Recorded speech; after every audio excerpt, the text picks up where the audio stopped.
MT or void relation. তাহলে এখানে আমরা কীভাবে করতে পারবো, আমরা ধরলাম যে এ কোনো একটা সেট আর ফাই হচ্ছে একটা শূন্য সেট। তাহলে আমরা জানি যে এই এ সেটের কোনো রিলেশন কী করে হবে, এই যে আমাদের যে কোনো রিলেশন সাপোজ আর, সেইটা সাবসেট হতে হবে এ ক্রস এ এই সেটের, তবে আমরা বলতে পারবো একটা রিলেশন এ সেটের থেকে। তাহলে আমরা জানি তো যে ফাই সেট মানে তো শূন্য সেট, তাহলে শূন্য সেট অবশ্যই এ ক্রস এ এর সাবসেট হবে। তাহলে আমরা বলতে পারছি যে এটা একটা রিলেশন এ সেটের উপরে, আর এই রিলেশনটাকে বলা হয় হচ্ছে এমটি অর ভয়েড রিলেশন। আচ্ছা, নেক্সট হচ্ছে ইউনিভার্সাল রিলেশন। আমাদের এ একটা সেট আছে, তাহলে এ ক্রস এ এই সেটটা অবশ্যই এ ক্রস এ এই সেটের সাবসেট হবে। তাহলে এই পুরো সেটটা এর সাবসেট হচ্ছে, এই সিচুয়েশনে আমরা বলতে পারবো যেটা একটা ইউনিভার্সাল রিলেশন। ওকে, মানে আমরা বলতে পারবো যে এই সেটের ওপর একটা ইউনিভার্সাল রিলেশন ক্রিয়েট হয়েছে। আচ্ছা, নেক্সট হলো আইডেন্টিটি রিলেশন বা একক বা একসম রিলেশন বা একসম সম্বন্ধ বলতে পারি আমরা।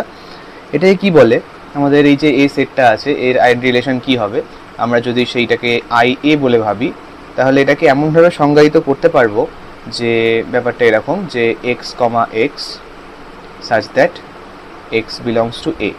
মানে এ সেটের প্রত্যেকটা এইরকম টাইপের এলিমেন্টগুলো, মানে কেমন টাইপের হবে, দেখা গেল 1,1, 2,2, তারপর হচ্ছে 3,3, তারপর হচ্ছে 4,4, এই জাতীয় যে রিলেশনের যে অর্ডার পেয়ারগুলো এইরকম যদি হয় তবে বলতে পারবো এটা আইডেন্টিটি রিলেশন, আদারওয়াইজ নট।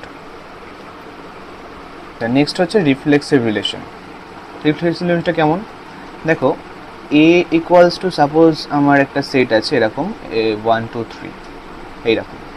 এবার আমি একটা রিলেশন ডিফাইন করছি, দেখা গেল সেখানে আছে 1,1, 2,2, 3,3,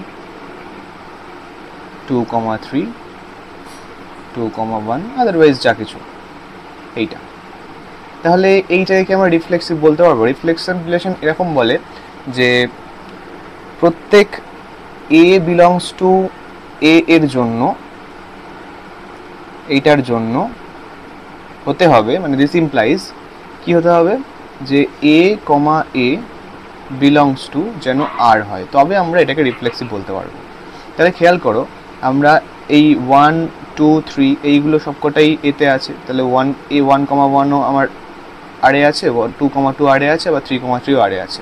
কিন্তু আমি যদি এমন একটা রিলেশন আমি ডিফাইন করি, দেখা গেলো আমি রিলেশন ডিফাইন করলাম যে 1,1 আছে, সেখানে 2,2 আছে, 2,3 আছে, দিয়ে হচ্ছে 3,3 আছে, এরকম কিছু একটা আছে, আর 2,3 আছে, আর কিছু নেই, তাহলে এটাকে আমি রিফ্লেক্সিভ বলতে পারবো না, কারণ আমি দেখতে পাচ্ছি 2,2 এইটা কিন্তু R1 রিলেশনে নেই, এটা কিন্তু রিলেশনে নেই। তাহলে আমরা এই R1টাকে রিফ্লেক্সিভ বলতে পারছি না। তাহলে রিফ্লেক্সিভ হতে গেলে আমার প্রত্যেকটা মানে যে এর যে এলিমেন্টগুলো আছে, সাপোজ এর এলিমেন্ট যদি এরকম থাকে এ বি সি এরকম যদি থাকে, তাহলে এ কমা এ এটাও আমার রিলেশনে থাকতে হবে, আবার বি কমা বি এটাও রিলেশনে থাকতে হবে, আবার সি কমা সি এটাও রিলেশনে থাকতে পারে। আদারওয়াইজ যা থাকে থাক, কিন্তু এইগুলো থাকতেই হবে। এগুলোর মধ্যে যদি একটাও না থাকে তাহলে কিন্তু আমরা এটাকে রিফ্লেক্সিভ বলতে পারবো না। আচ্ছা, সিমেট্রিক রিলেশন আছে এরপর। সিমেট্রিক রিলেশন কি বলছে, দেখা গেল এই আমার একটা সেট রয়েছে, সেই সেটে আমার এলিমেন্টগুলো রয়েছে 1, 2, 3, আবারও সেম সেট নিলাম। তাহলে আমার সিমেট্রিক রিলেশনের যে সংজ্ঞা সেটা কি বলছে, যে আমার যদি রিলেশনে এ কমা বি থাকে, রিলেশন যদি আমার এ কমা বি থাকে, এইটা যদি থেকে থাকে তবে এইটা ইমপ্লাই করবে যে বি কমা এ এইটাও আমার রিলেশনে থাকতে হবে, যদি না থাকে তাহলে কিন্তু সিমেট্রিক হবে না। আচ্ছা, নেক্সট আমরা দেখতে পাবো যে অ্যান্টিসিমেট্রিক রিলেশন কেমন। দেখবে যে এ যদি আমার একটা সেট হয়, সাপোজ এতে কিছু এলিমেন্ট আছে 1, 2, 3 আবারও নিলাম, তা অ্যান্টিসিমেট্রিক রিলেশনের যে সংজ্ঞাটা সেটাকে বলে নিই। যদি আমার A comma B belongs to R এবং B comma A belongs to R হয়, এইটা ইমপ্লাই করবে যে এ ইকুয়ালস টু বি। যদি এমন ঘটে তবে বলা যাবে যে আমার এই রিলেশনটা অ্যান্টিসিমেট্রিক রিলেশন বা বিপ্রতিসম রিলেশন।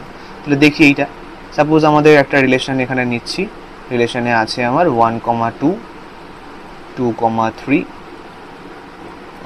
2,1 3,3। তাহলে এখান থেকে আমরা দেখতে পাচ্ছি যে 1,2 রয়েছে বিলংস টু আর, এবং কি দেখতে পাচ্ছি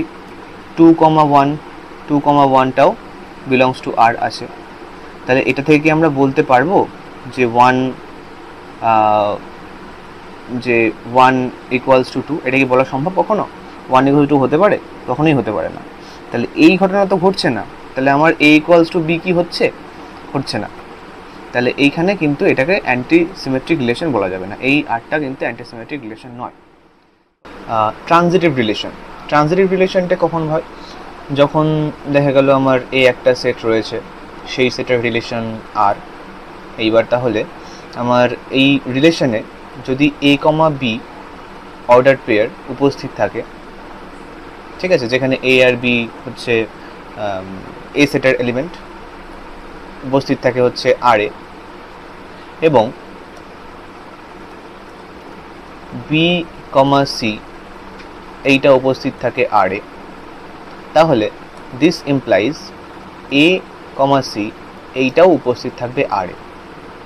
এই ঘটনা যদি ঘটে তবে আমরা বলতে পারবো যে ট্রানজিটিভ রিলেশন, অর্থাৎ এ রিলেটেড টু বি এবং বি রিলেটেড টু সি যদি হয়, this implies A related to C হবে। এই হচ্ছে ট্রানজিটিভ রিলেশন। ওকে, এবার ইকুইভ্যালেন্স রিলেশনটা কি বলছে? ইকুইভ্যালেন্স রিলেশনে কি হয়?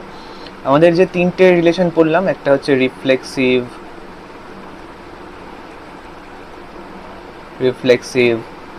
রিলেশনে কি হয় যে প্রত্যেকটা এ বিলংস টু এ এর জন্য এইটা ইমপ্লাই করবে যে এ কমা এ এইটা যেন আমার রিলেশনে থাকেই, আদারওয়াইজ যা থাকলো থাকলোই, কিন্তু প্রত্যেকটা এ বিলংস টু এর জন্য যেন এটা থাকে। সেই 1,1 1,2 1,1 2,2 3,3 ছিল, আর বাকি গুলো যা থাকলো থাকলো, এরকমগুলো হয়। যাই হোক, আর পড়েছিলাম হচ্ছে সিমেট্রিক। সিমেট্রিকে কি পড়েছিলাম? যে এ কমা বি যদি বিলংস টু আর হয়, দিস ইমপ্লাইজ বি কমা এ যেন বিলংস টু আর হয়। এটা হচ্ছে সিমেট্রিক। আর একটা লাস্ট পড়লাম যে হচ্ছে ট্রানজিটিভে কি বললাম? ট্রানজিটিভে যেটা পড়েছি সেটা হচ্ছে A comma B belongs to যদি আর হয়, এবং B comma C belongs to যদি আর হয়, এইটা ইমপ্লাই করবে যে A comma C belongs to যেন আর হয়। তা আমার যদি কোনো রিলেশন এই তিনটে কন্ডিশন স্যাটিসফাই করে, রিফ্লেক্সিভও হয়, সিমেট্রিকও হয়, রিফ্লেক্সিভ তো ঘটলোই, সিমেট্রিকও ঘটলো, আবার ট্রানজিটিভও ঘটলো, তবে আমরা সেই রিলেশনকে বলতে পারবো যে এটা একটা ইকুইভ্যালেন্স রিলেশন। ওকে, তিনটেই হতে হবে, রিফ্লেক্সিভ হতে হবে, সিমেট্রিক হতে হবে এবং ট্রানজিটিভ হতে হবে, তবে আমরা সেই রিলেশনকে বলতে পারবো ইকুইভ্যালেন্স রিলেশন বা সমতুল্যতা সম্বন্ধ। ওকে, তো আজকে আমরা টাইপস অফ রিলেশন নিয়ে আলোচনা করলাম। এরপরে আমরা কিছু প্রবলেমস নিয়ে দেখব, কিছু উদাহরণ নিয়ে আলোচনা করব। এখান থেকে যা যা বোঝা গেল না সেগুলো একটু কমেন্ট করবে, আমি বুঝিয়ে দেওয়ার চেষ্টা করব।